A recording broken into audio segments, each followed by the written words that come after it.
মাত্র 17 বছরের কলেজ ছাত্র আশফাক কবির সাজিদ। জীবনের কেবল শুরুটা হয়েছে তার। কক্সবাজারের চকরিয়া থেকে চট্টগ্রামে বিএফ শাহীন কলেজে একাদশ শ্রেণীতে পড়ত। ডিসি রোডের একটা ভাড়া বাসায় থেকে নিজের পায়ে দাঁড়ানোর লড়াই করছিল। কিন্তু 13 এপ্রিল রাতে চকবাজারের মৌসুমী আবাসিক এলাকার এক নির্মাণাধীন ভবনে আমিন অ্যান্ড হাসান ম্যানশন, তার সেই স্বপ্ন যেন চিরতরে থেমে গেল। বন্ধুর ডাকে গিয়েছিল আশফাক, বিশ্বাস করে, কিন্তু সেই ডাকটা ছিল ফাঁদ। একদল তরুণ কিশোর গ্যাংয়ের সদস্য ধারালো অস্ত্রের ভয় দেখিয়ে তাকে জোর করে তুলে নেয়। প্রাণ বাঁচাতে সে ছুটে ঢুকে পড়ে পাশের নির্মাণাধীন ভবনে। ভেতর থেকে প্রধান গেট আটকে দিয়ে দৌড়ে উঠে যায় 8 তলায়। হয়তো ভেবেছিল এখানে লুকিয়ে থাকলে বাঁচবে, হয়তো শেষবারের মতো আকাশের দিকে তাকিয়ে প্রার্থনা করেছিল, হে আল্লাহ আমাকে বাঁচাও। কিন্তু সে বাঁচেনি। ভবনের নিরাপত্তা কর্মী দারোয়ান গেট খুলে দেন। ওরা উঠে আসে, মারধর করে, তারপর নৃশংসভাবে তাকে 8 তলা থেকে লিফটের ফাঁকা গর্তে ফেলে দেয়। অন্ধকার গহ্বরে পড়ে যাওয়া একটা শরীরের শেষ চিৎকার কেউ শোনেনি। হাসপাতালে নিয়ে গেলে চিকিৎসকরা তাকে মৃত বলে ঘোষণা করেন। একটা 17 বছরের ছেলে যে শুধু বাঁচতে চেয়েছিল, শেষ মুহূর্তে কতটাই না ভয় পেয়েছিল, কতটা অসহায় লেগেছিল তার, কতটা বিশ্বাসঘাতকতা সহ্য করতে হয়েছে, কল্পনা করলেও তো বুকের ভেতরটা কেঁপে ওঠে। একটা নিরীহ ছাত্র যার কোনো অপরাধ নেই, শুধু ভুল সময়ে ভুল জায়গায় ভুল বন্ধুর ডাকে সাড়া দেওয়া।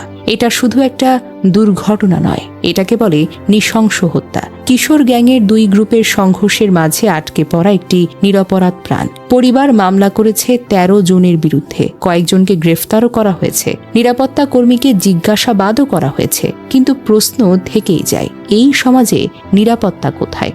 মামলার এজাহার সূত্রে জানা গেছে, ঘটনার দিন বিকেলে আশফাককে তার বন্ধু ফারদিন হাসান মুঠোফোনে কল দিয়ে বাকলিয়া এক্সেস রোডের মৌসুমী আবাসিক এলাকার মোড়ে ডেকে নেয়। সেখানে কথা বলার সময় আইমন, অনিক, রানা মাইকেল, ইলিয়াস, এনায়েতুল্লাহ, মিসকাতুল কায়েস সহ একদল তরুণ ধারালো অস্ত্রের ভয় দেখিয়ে আশফাককে জোর করে নিয়ে যায়। এক পর্যায়ে ওই তরুণদের হাত থেকে প্রাণে বাঁচতে আশফাক কৌশলে কাছের একটি নির্মাণাধীন ভবনে ঢুকে ভেতর থেকে গেটটা বন্ধ করে দেয় এবং দৌড়ে 8 তলায় উঠে যায়। সে সময় হামলাকারীরা চোর বলে ধাওয়া করলে ভবনের নিরাপত্তা কর্মী এনামুল হক গেট খুলে দেন। পরে তারা 8 তলার উপরে উঠে সাজিদকে মারধর করে।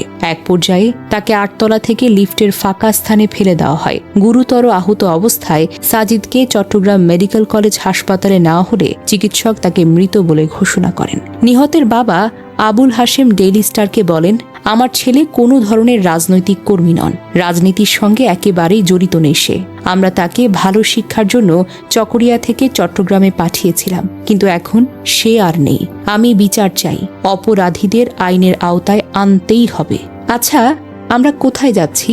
বন্দুকদের নামে ডেকে নিয়ে অস্ত্রের ভয় দেখানো, মারধর করা, তারপর 8 তলা থেকে ফেলে দেওয়া, এটা কি শুধু কয়েকটা বিপদগামী তরুণের কাজ, নাকি আমাদের সমাজের গভীর ক্ষত? কিশোর গ্যাংয়ের উত্থান, অভিভাবকদের অসতর্কতা, আইনের শিথিলতা, সমাজের নীরবতা, সব মিলিয়ে একটা বিষাক্ত পরিবেশ তৈরি হয়েছে। আজ আশফাক, কাল হয়তো তোমার ছেলে, আমার ভাই, কোনো সাধারণ ছাত্র। আমাদের শহর, আমাদের সমাজ এখন আর নিরাপদ নয়। রাতে একা বের হওয়া, অচেনা ডাকে সাড়া দেওয়া, এমনকি বন্ধুদের সঙ্গে ঘোরাফেরা, সবকিছুতে সতর্ক থাকুন। সন্তানদের শেখান বিপদ চিনতে, সাহায্য চাইতে, নীরব না থাকতে। আজ যদি আমরা এই ঘটনা দেখে শুধু খবর মনে করে পাশ কাটিয়ে যাই, তাহলে কাল এই নীরবতাই হয়তো আমাদের সবার জন্য ফাঁদ হয়ে দাঁড়াবে। আশফাকের আত্মার শান্তি পাক। পরিবারের প্রতি গভীর সমবেদনা। এই হত্যা যেন বৃথা না যায়, এটাই আমাদের জাগরণের ডাক হোক। থামাও এই অমানবিকতা, থামাও এই নৃশংসতা, আর কোনো আশফাক যেন না হারায়।